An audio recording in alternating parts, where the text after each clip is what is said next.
बच्चों क्वेश्चन दिया है कि एक परीक्षा में 80% लड़के अंग्रेजी में पास हुए और 85% गणित में पास हुए, जबकि 75% लड़के दोनों विषयों में पास हुए, है ना। यदि 45 लड़के दोनों विषयों में फेल हुए हों तो परीक्षा में बैठे लड़कों की कुल संख्या बताइए। देखो, इस क्वेश्चन को मैं आपको इस तरीके से बताऊंगा कि आप कभी नहीं भूलोगे जीवन में, ठीक है ना। हमेशा दिमाग में बैठेगा और बिल्कुल सही करके आओगे एग्जाम में। देखो, ये ले लेते हैं हम अंग्रेजी, ये हमने अंग्रेजी ले लिया भाई, ये है अंग्रेजी हमारी, ठीक है। और ये है मैथ, ये हमने ले लिया मैथ, ये है गणित, ठीक है। अब अंग्रेजी और गणित है दोनों। अब यहाँ देखो कि 80% लड़के किसमें पास हुए, अंग्रेजी में, ठीक है ना। तो अंग्रेजी और मैथ दोनों मिक्स भी है, वो कितने लड़के हैं, 75%। तो 80 में से 80% लड़के थे अंग्रेजी में पास होने वाले, लेकिन उनमें से 75 ऐसे हैं भाई, 80 में से 75 ऐसे हैं कि जो मैथ में पास हुए हैं। तो केवल अंग्रेजी में कितने पास हुए हैं, 5। समझ में आता है कि भाई देखो ऐसा है कि मान लो तुम्हारी क्लास थी कोई, ठीक है ना भाई, क्लास में सब पढ़ते ही हैं। मान लो तुम्हारी क्लास में 40 बच्चे थे, अब उसमें से 30 बच्चे अंग्रेजी में पास हुए, लेकिन ऐसा जरूरी थोड़ी है वो 30 के 30 मैथ में पास हुए हों। तो उनमें से 27 मैथ में पास हुए, है ना। तो अंग्रेजी और मैथ में कितने पास हुए, 27, और बाकी जो 3 थे वो अंग्रेजी में फेल हो गए। ऐसे केस यहाँ है कि 85% तो गणित में पास हुए, मतलब वो जो 40 थे ना उनमें मान लो 35 गणित में पास हुए। तो ऐसा जरूरी थोड़ी अंग्रेजी में वो 35 पास हुए, नहीं है ना।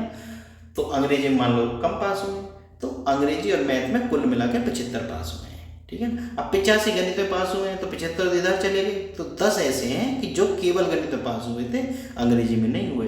अब 5 ऐसे हैं कि जो केवल अंग्रेजी में पास हुए थे, गणित में नहीं हुए, ठीक है। तो अब हमें क्या बताना है कि विषयों में फेल। अब ये क्या है, यदि 45 लड़के दोनों विषयों में फेल हुए हो, भाई ना तो वो गणित में पास हुए और ना ही वो इंग्लिश में पास हुए, तो ऐसे कितने हैं, 45 हैं दोनों विषयों में फेल, ठीक है। तो अब हमें बतानी कि बच्चों की कुल संख्या कितनी थी, ठीक है।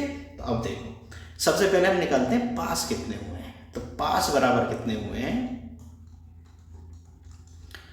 75%, तो दोनों में पास हुए। और केवल अंग्रेजी में कितने पास हुए, 5, और केवल गणित में कितने पास हुए, 10।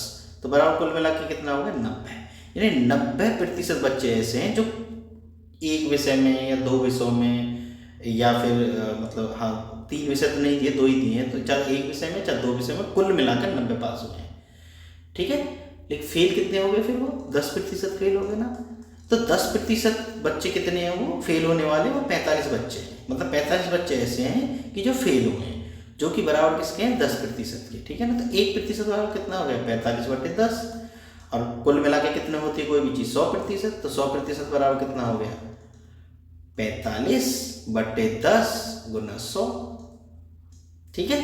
देखो 0 से 0 कट के 10 किस में गुना करो, कितना आ गया, 450 बच्चे ऐसे हैं जो उस परीक्षा में बैठे। बात समझ में आ गई ना बच्चों। अगर वीडियो पसंद आई हो तो चैनल को सब्सक्राइब कर लेना। मिलते हैं फिर नेक्स्ट वीडियो में।